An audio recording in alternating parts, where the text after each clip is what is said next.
Well, it's Wellbeing Wednesday. What have we got today? Today's topic is brainwaves. Nice, nice.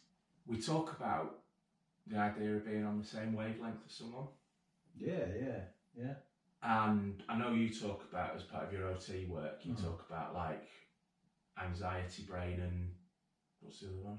Logical brain. The logical brain. Yeah. We'll come back to that in a second. Yeah. So I suspect that ties in with what frequency our brains work at. Yeah, definitely. And it's like a lot of mantras and things and affirmations.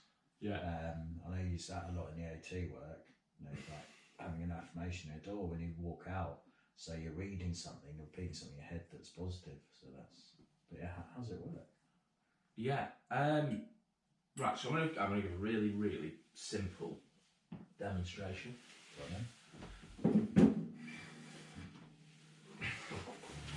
No, we're not going there. It's nowhere near what you'd expect with that, and I'm not a guitarist by any stretch. It's a very recognisable tune.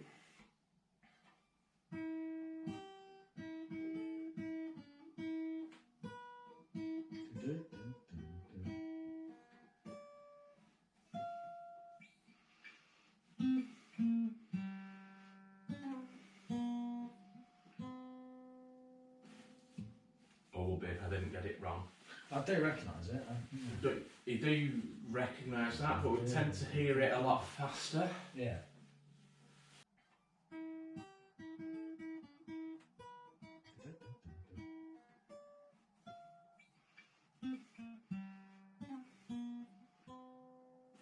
So we slow that tune down and it feels different to the point where it's almost unrecognisable.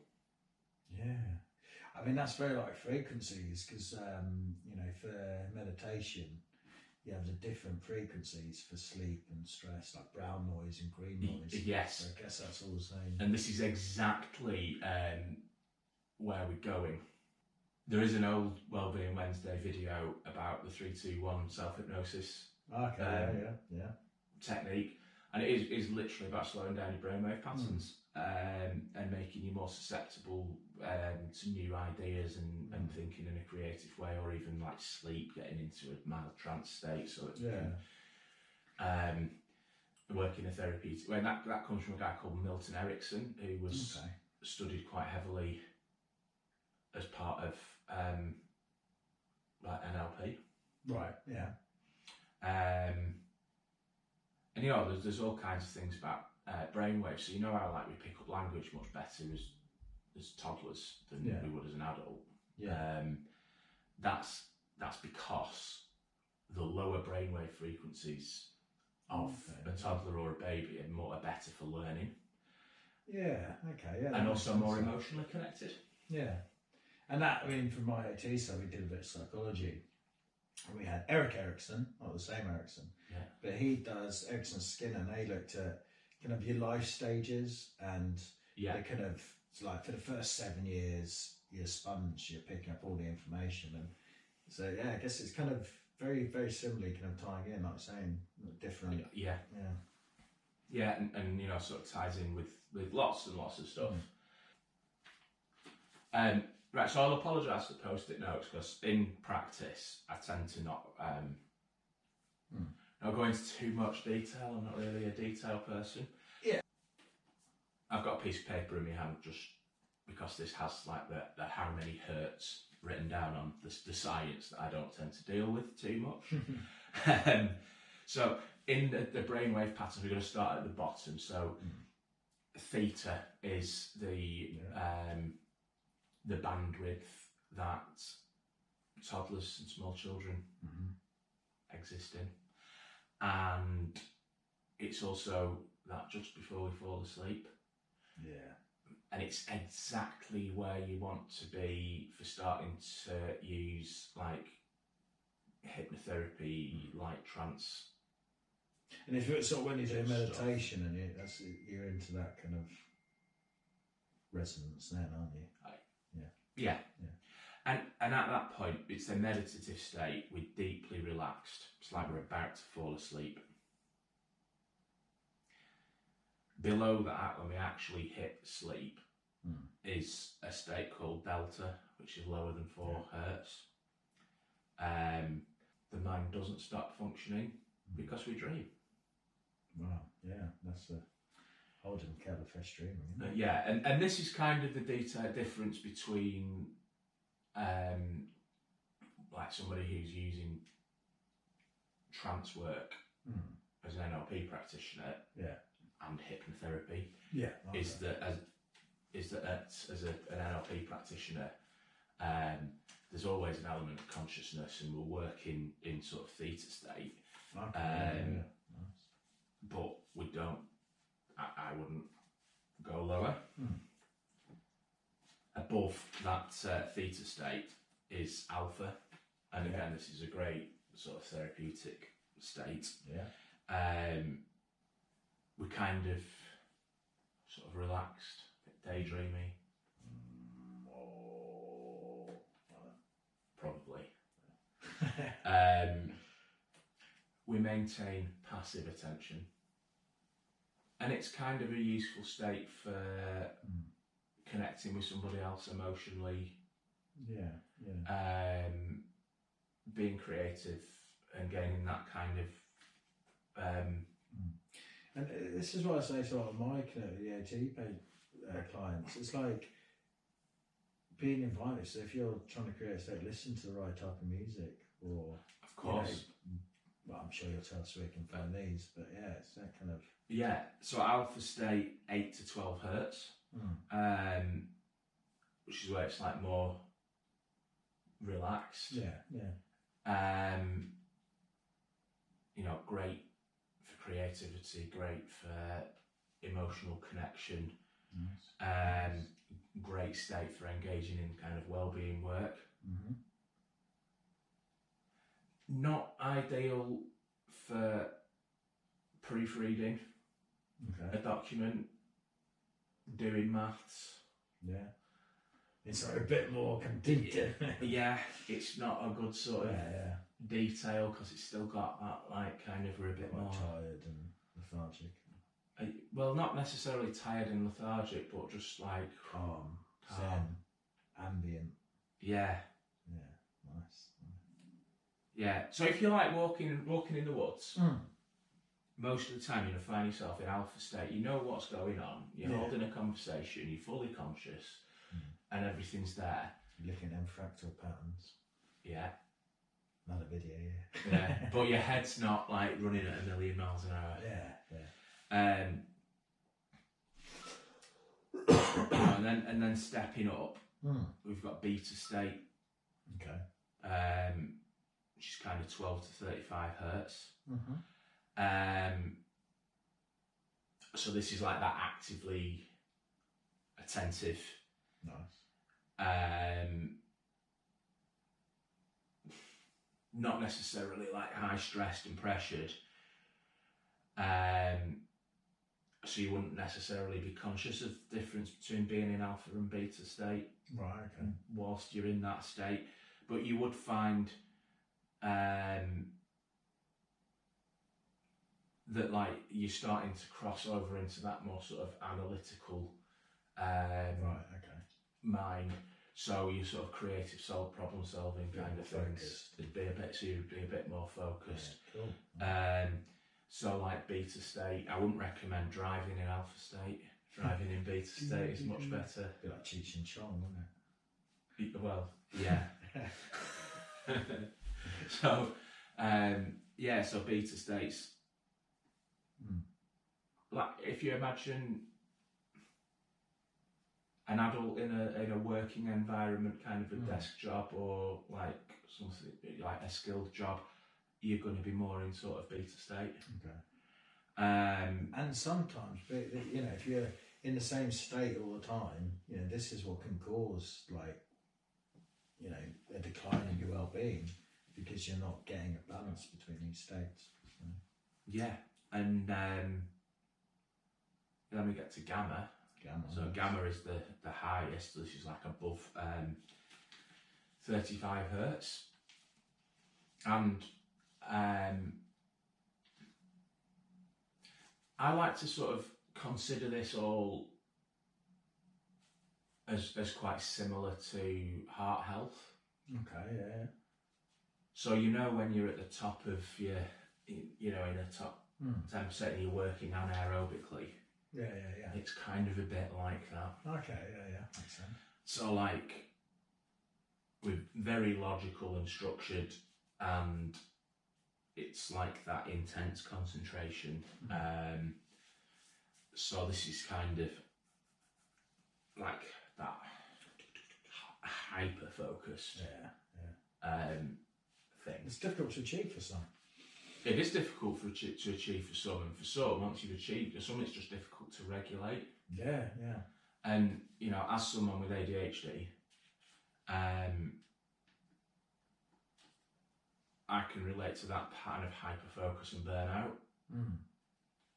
And I suspect that, I mean, I don't have a helmet that measures my brainwaves and tracks them. You know, we don't have brainwave monitors in the way that we have heart rate monitors. Be interesting on that. But I suspect when I get into that sort of intense hyper focus state, I'm running at more of those sort of gamma patterns, and this is probably why I burn out a bit. Yeah, more than likely. You know, and that I just don't regulate that too well. But anyway, that aside, you know, it's kind of the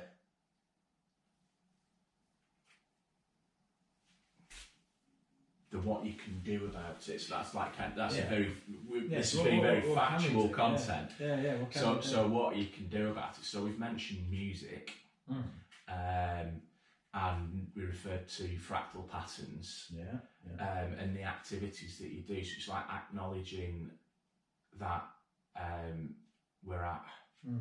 And it's like, you know, I mean, points. in the OT side of things, I use a thing kind of called, for anxiety, a thing called logical mind and anxiety mind. Yeah. So for someone with anxiety, you know, you almost have to kind of question your own mind. So say you've got an anxious thought, I don't know, say you walk outside and you think you're going to slip because it's icy, and the anxiety increases, you're like, well, if I go out, this is going to happen, this is going to happen, this is going to happen.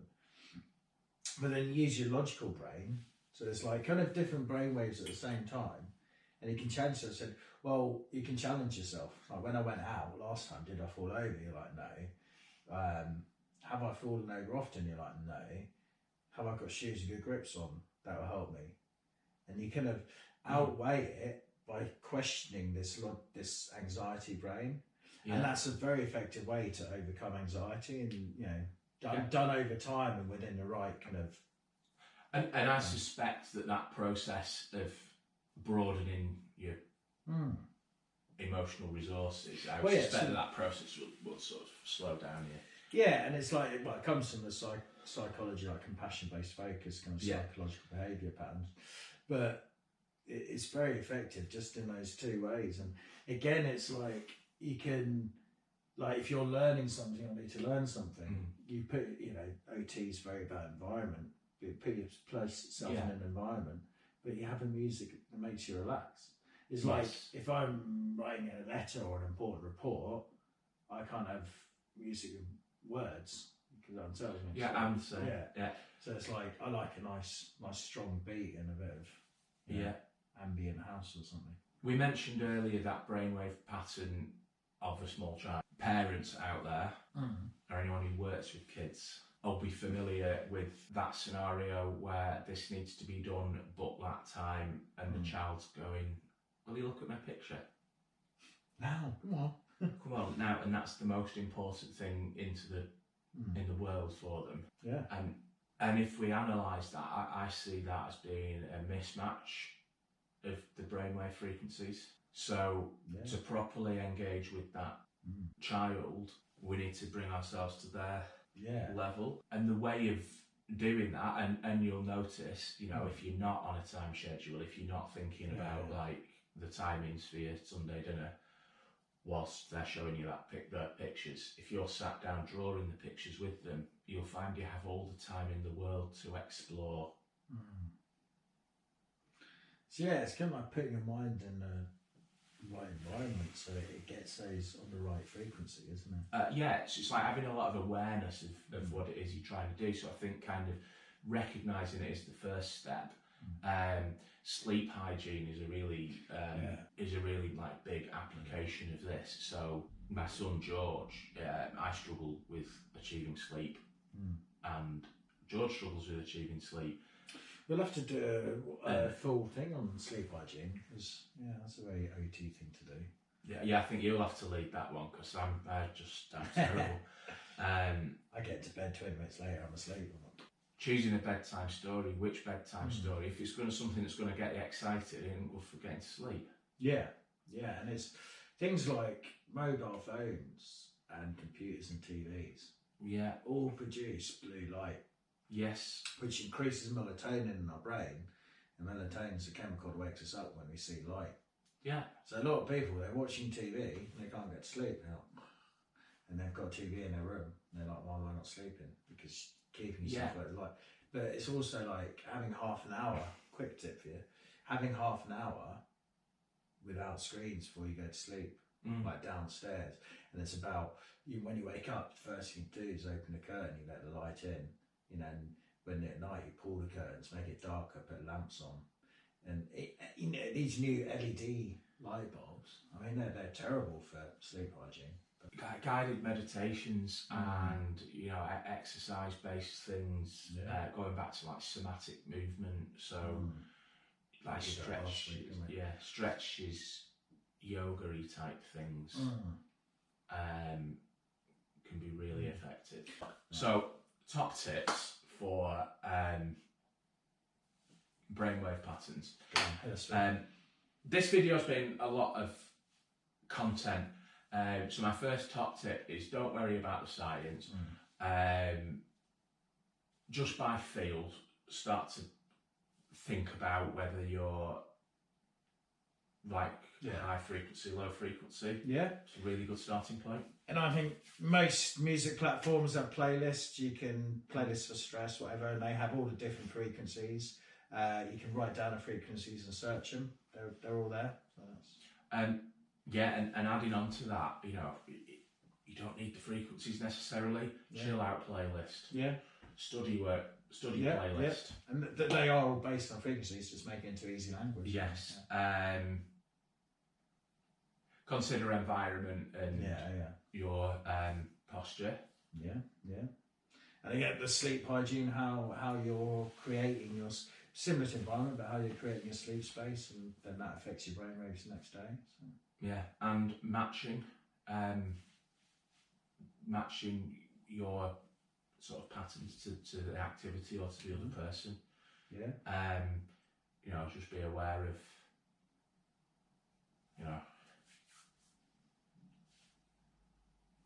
if you feel like someone's kind of daydreaming enough. Reading that space. When you're trying to focus. That may be, that frustration isn't a frustration with them, it's just that you're in different states. And you sometimes need to find a way of matching.